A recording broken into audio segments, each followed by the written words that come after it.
I prayed desperately that everything that was happening to me was just a bad dream and I would wake up. But, alas, everything was real.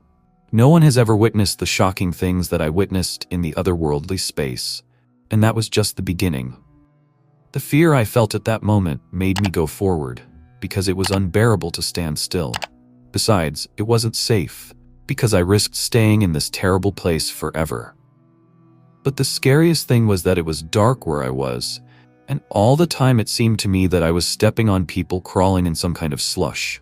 It was an extremely unpleasant and frightening experience, but there was no other way to move.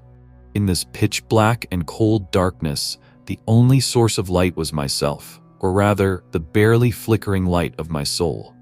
Seeing him, those nightmarish creatures that surrounded me pulled their hands in my direction and conjured me to get them out of here. Some of them really begged me, and others just growled in anger at the whole world.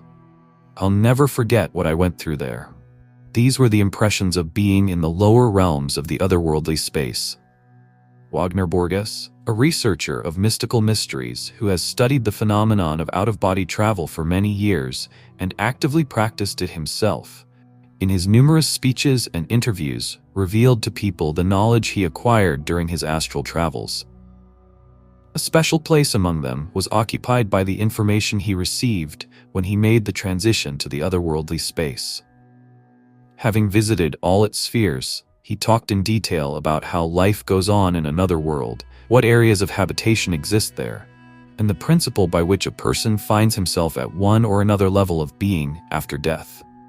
The disembodied world, as Wagner Borgas called the place where we go after death, is divided into 3 large levels: lower, middle, and higher.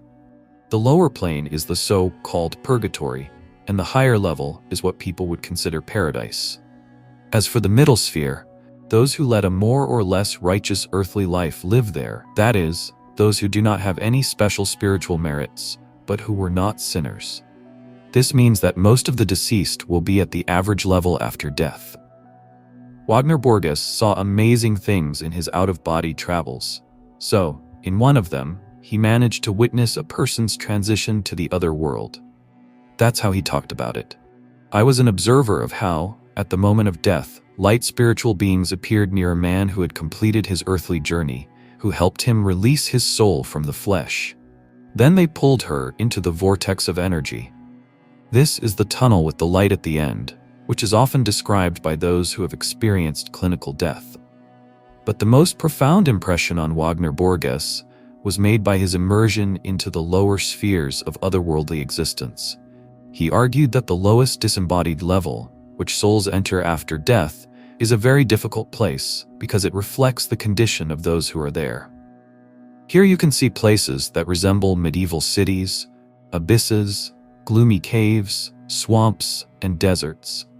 These places are full of evil spirits who are so burdened with sins that they cannot escape from the attraction of this terrible area to which they have condemned themselves. The researcher noted that the punishment that befell these unfortunate people is not the result of divine punishment, but the result of their own earthly actions. What always happens to the inhabitants of the lower level is what they did to other people in their earthly lives. In his out-of-body travels, the researcher noticed that all the bad deeds committed by him towards others are displayed on the spiritual body of a person. One day, he witnessed such a situation. He saw a figure running through the dark territory of the lower plane, screaming in fear, being chased by a group of pursuers, shapeless creatures that exuded inhuman malice. Wagner Borges noticed dozens of bullet holes on the body of this figure. These were the consequences of the fact that this man had killed many people in his mortal life. As a result, after death, corresponding marks appeared on his astral body. The mental form of his actions stuck to him. And now he will have to go through a lot of suffering before he has a chance to embark on the path of redemption. Some souls are so overwhelmed by sin that they may be forced to return to Earth to face the evil they have inflicted on others. Wagner Borges talked about how the lower sphere of the otherworldly space is arranged, and Dante, who was also an out-of-body traveler, wrote about his experience, although he had to express it allegorically, since it was impossible to admit openly. And even now it is dangerous to do this, because they may be considered insane. In addition, Wagner Borges believed that life on Earth is a kind of school, a classroom in which we must learn a certain program. Depending on what exactly we need to learn and what kind of experience we get, it depends on what happens to us throughout our lives. He explained this by saying why various unpleasant things happen to us and why we often find ourselves in situations against which we can do nothing. Nevertheless, in his opinion, even if a person is destined to suffer, he still has the opportunity to exercise his free will. For example, it depends on us how we will learn our life program, how we will react to it, and how we will relate to the life school as a whole. It only depends on us whether we study well or poorly. Wagner Borgas noted that the experience that a person should receive on Earth can be the most unexpected. That is, there is no direct linear relationship.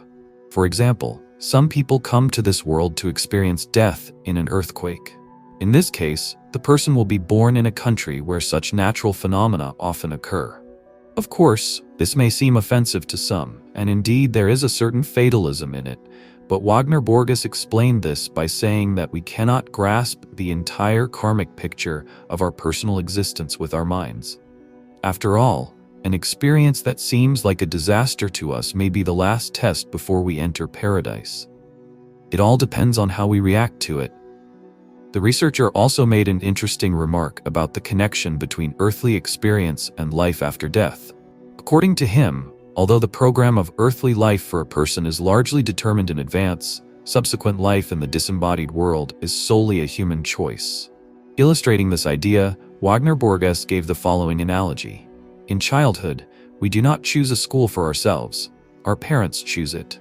But when we become adults, we choose our own way of life. People are born into this world with a consciousness that cannot immediately understand what is best for a particular person.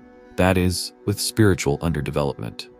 Wagner Borges believed that our thoughts and emotions, our spiritual body, and at the moment of death, we are the sum of what we thought, felt, and did throughout our lives.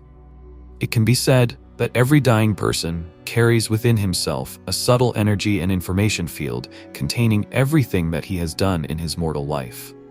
After death, our spiritual body is attracted to that sphere of the otherworldly space, which is consonant with it in its vibrations.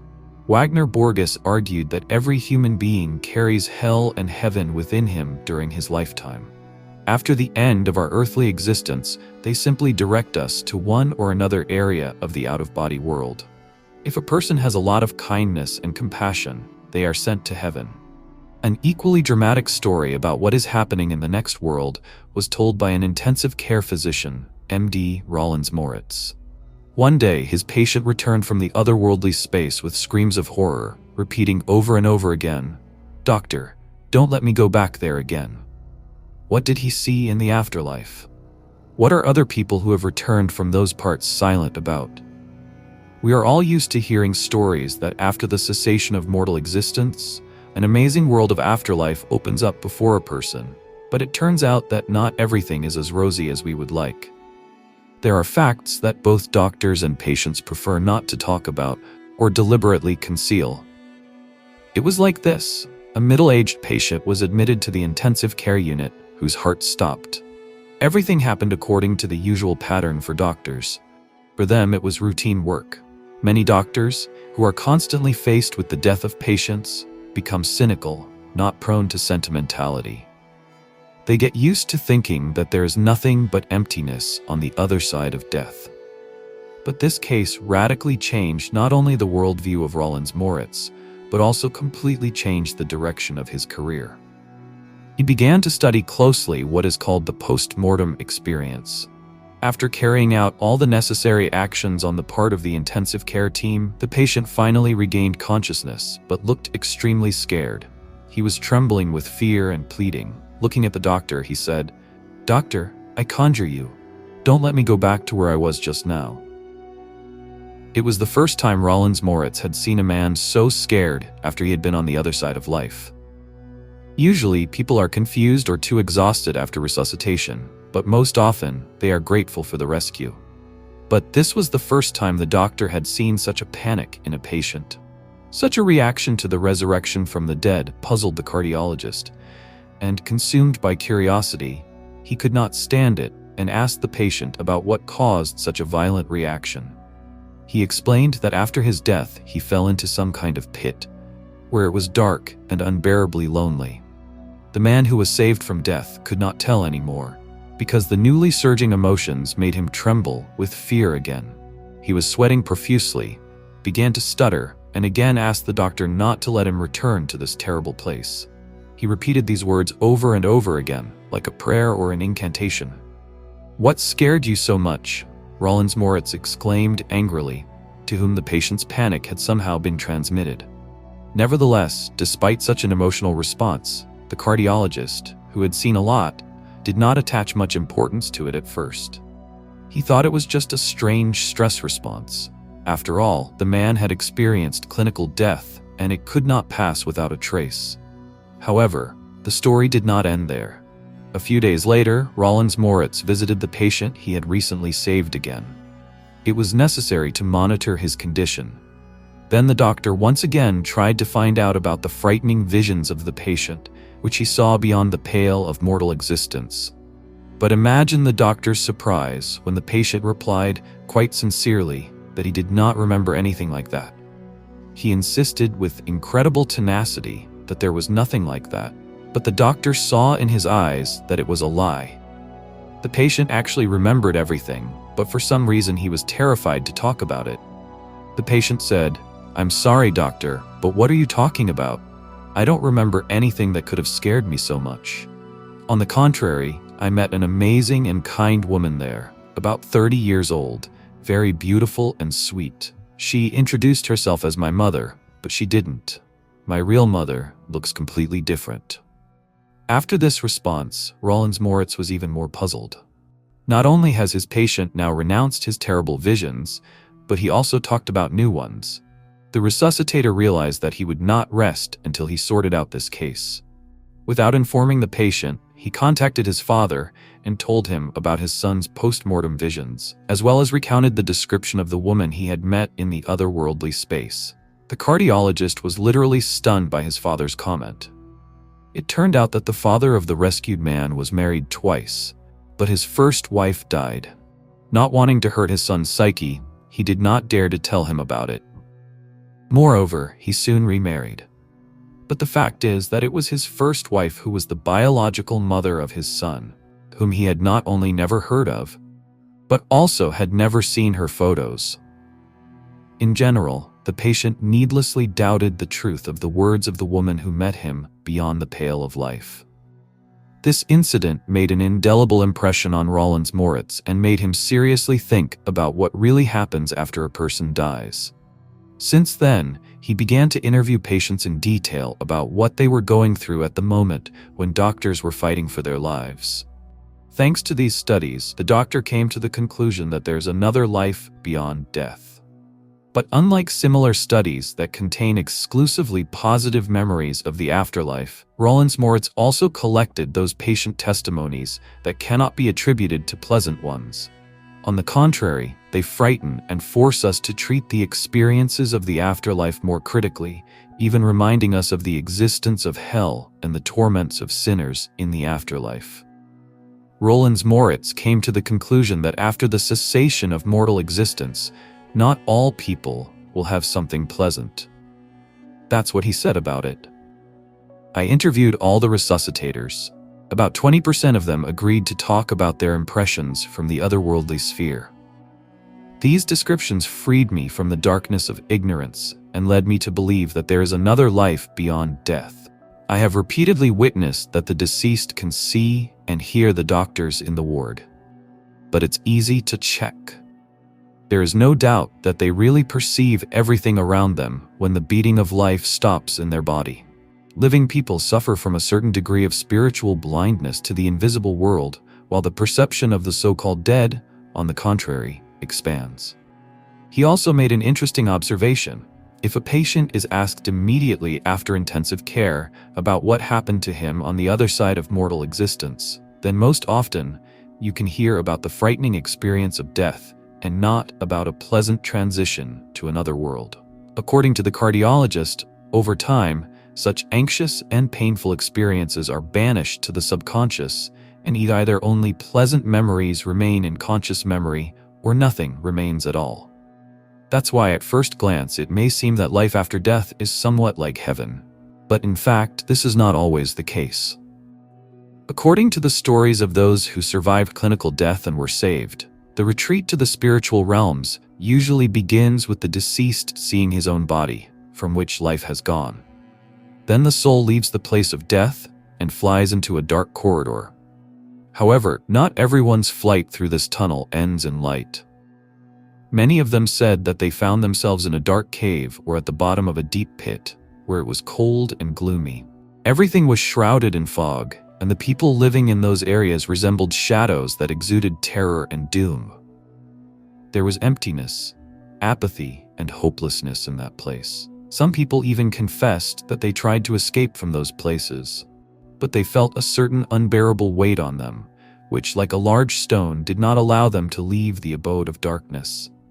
They quickly realized that this burden was their own sins. They are the ones who prevent them from soaring into the bright regions of the otherworldly space.